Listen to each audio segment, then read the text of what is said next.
For all of you who've been following the growing deer menace in our fair city, I have good news and bad news.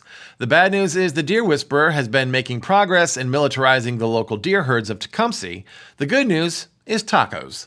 If the bad news gets you down, just revisit day 12 of this podcast. This is Vox, and you're listening to Not Really Radio.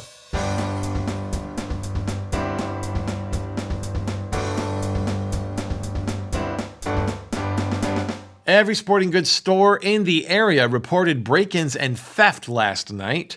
So far, it seems only items that can be carried without hands have been taken. There's also a great deal of mud, leaves, and twigs left at each scene, along with copious piles of little black pellets all over the floors. I don't suppose I need to tell you what those are.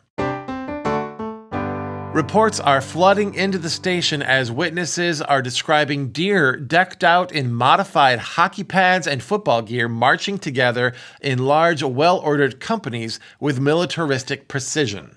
The lone figure of the deer whisperer is no longer so alone. It seems that a gang of deer enthusiasts have joined her cause and are helping to prepare her troops for war.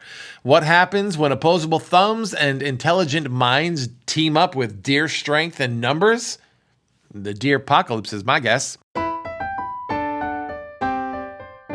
The FBCI recently threw a paper airplane through my window that said, quote, "We encourage you not to take the deer whisperer's aspirations of total city domination seriously.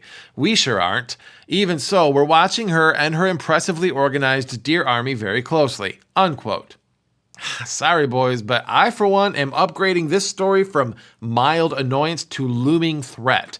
I hope Chester Chase is following this story as well. In the meantime, I will continue to bring you updates as I get them.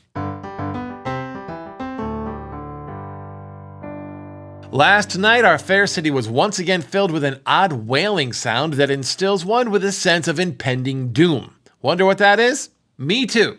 And if Jason was better at science, maybe we'd know something. In other news, Tim the Hydra was seen running in what looked to be terror from a bunch of squirrels wearing tiny sets of fake antlers. He dove headfirst into the pond by the community center and was last seen shaking in fear while being comforted by his fiancée Candace the sea serpent, who makes the pond her home. I, for one, cannot help but wonder if the deer whisperer is attempting to weaponize the squirrels as well as the deer. Strange days, Tecumseh. Hug your loved ones close. Until next time, this is Vox, and you've been listening to Not Really Radio.